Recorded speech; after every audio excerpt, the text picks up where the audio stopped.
Hi everyone, it's Wednesday the 31st of July. This is Liam McMahon. I'm a currency strategist here at globalfxclub.com. Here today to talk to you about Euro Pound as our chart of the day. The reason I chose Euro Pound is because I'm recording this video at noon here on Wednesday Eastern Time, so 2 hours ahead of the FOMC minutes that are set to be released. I don't anticipate a particularly noteworthy set of minutes. But the volatility surrounding FOMC is always obnoxiously high. So I picked us a cross pair that should be relatively well insulated from the FOMC volatility, but that has its own significant event risk coming up but tomorrow. So you guys have plenty of time to watch the recording and process exactly what's going on Euro Pound. The event risk tomorrow, excuse me, for Euro Pound is obviously twofold. We have the Bank of England and the European Central Bank rate decisions tomorrow. So lots of upcoming fundamental volatility likely for Euro Pound, which is good because it's sitting in a very important technical location. And I think we could see some interesting price action that may offer a nice trading setup. So please take a moment to pause the recording, read the risk disclaimer, which should now be on your screen, and then we'll get started.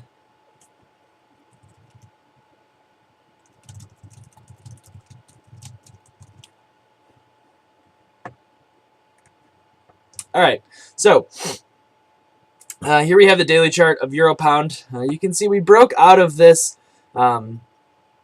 ascending triangle very nicely here back on July 8th, we rallied, and then unfortunately on the retest, we dipped and spent a couple of days here below the top of this triangle, which kind of threw me off for longs. But from there, we rallied very nicely. We've seen some impressive rallies here the last 2 days. Those are more a function of pound weakness than anything else. The euro has been relatively stable the last 2 days, but the pound has sold off fairly well. This for what it's worth, is the measured move of this triangle break. All right, it measures from really the start where the both ends of the triangles have started. So it's basically up towards right shy of 88, which is nice because that corresponds very nicely with some other resistance that we have. You can see these red lines here all mark potential horizontal resistance levels in Euro Pound. All right, we have this. These closing highs, these wicks, all right, these top of these wicks, all right. So I just put a bunch of lines here. What this basically should tell you is look less at the specific levels and more at basically from 87.50 to 88.15 or so. We have a broad range of horizontal resistance and then some significant topping pressure here from this period back in February. So, all right, so that's what I'm looking at in terms of those horizontal levels. We also have this channel. All right, the top side of this ascending channel comes in. If we do tomorrow, all right, it'll come in right around that 87.80 mark, about 30 or so pips higher, which corresponds with that measured move and that top of the ascending channel and one of these previous horizontal resistance figures. Moving average is still bullish, all right, 50, 100, 200, but they are sort of flat.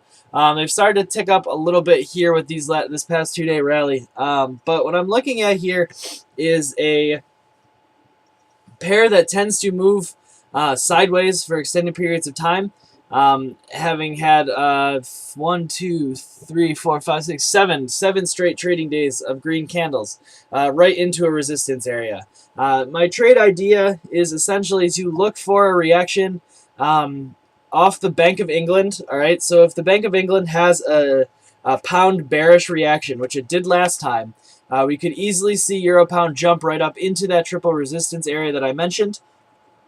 You could try fading it there and then hope that the ECB comes out dovish and sends the pair back lower, which is kind of what happened the last time that we had the back-to-back meetings. All right, so that's what I'm looking for. It's a possibility to take a short higher here after the Bank of England, assuming that that comes out is how we want it to. It's a relatively high-risk trade just because of the volatility that will be going on during those two meetings. But it does offer, I think, a very nice risk-reward ratio. If you get in at 88, you really have, give yourself a 40 pip stop, and then you'll be into new highs, all right, and you'll be out. On the other hand, though, we're looking for basically a move back down towards 86. So a 200 pip move to the downside, giving us a 5-to-1 risk-reward ratio. All right, so that's what I'm looking for tomorrow morning. We'll see how exactly FOMC and then Bank of England play out tomorrow, whether or not this trade gets activated. But I do think that either way, this is an interesting pair to keep your eye on. It is a pair that looks bullish once we do dip back down towards that 86 figure. But with this test of these recent highs, I like the odds of at least a short-term 200 pip retracement. I hope that's helpful. I hope you enjoy what's left of your Wednesday and enjoy the second half of the week. I will talk to you soon.